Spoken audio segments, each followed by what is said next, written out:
Tonight on Healthworks, she was a pitching coach and a good one, until an accident with a baseball uncovered a disease that changed her game plan.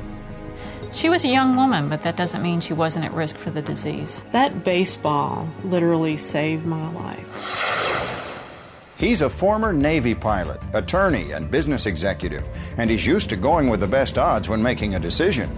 But he never thought he would be calculating the odds of his survival. You suddenly realize that this is an important decision. This is life or death. If I don't make the right decision, I can die. It's a disease that will surely shorten your life if not detected early and appropriately treated. They're a loving couple that shares everything, but they didn't expect to share a deadly disease.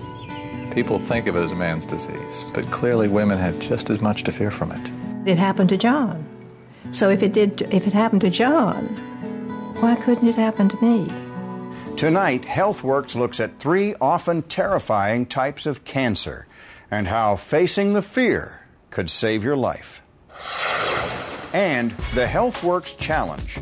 How much do you know about your risk factors for cancer and what to do about them? Are you playing with your life? Join in as Houstonians test their knowledge of some life-saving facts.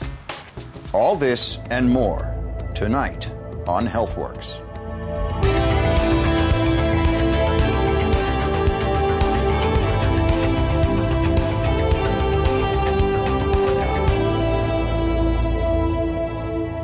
Good evening, I'm Bob Knowlton. Welcome to Healthworks. Cancer. Today, Gail McIntyre is a strong woman who knows who she is in life. But that clarity came only recently. I think before I got sick, I didn't realize what I was fully capable of doing. I didn't know that I had all the abilities that I have now. And I was a very caring person, always thinking of other people, not even stopping to think about what I might need for myself. When I got into martial arts, I really liked it a lot, but my family was really afraid I was going to get hurt or that something was going to happen to me. And I listened to them. I didn't really listen to my own heart. Gail's story starts back in 1997.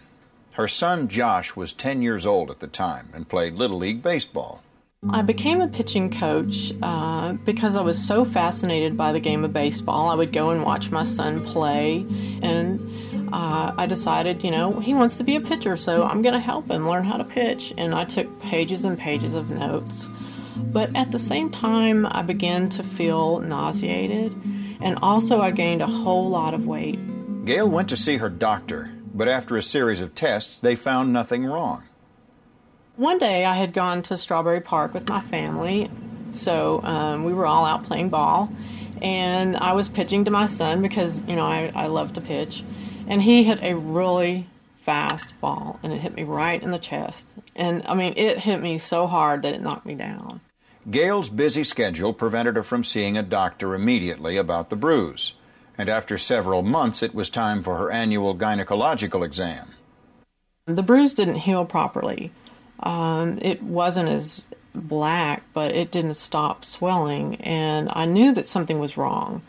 So I made an appointment and went into my doctor, and she was very concerned about it, so she sent me in for a mammogram. Whenever you have a lump in the breast, you always have to have a concern for breast cancer. I would think that their suspicion was probably low because of her age and because she'd had this injury to the breast, but you always have to consider it no matter what the woman's age. Within hours, Gail received a call. The radiologist had reviewed her mammogram and marked a suspicious area. He thought there might be a tumor behind the bruise inside her breast. I just heard the word tumor as if it were written in 10-foot letters. Tumor, you have a tumor. And I'm like, but I can't have a tumor. I don't have tumors. With a suspicious mammogram yet to be investigated, Gail McIntyre faced a daunting question. What would life look like with breast cancer? The continuation of her courageous story when Healthworks returns.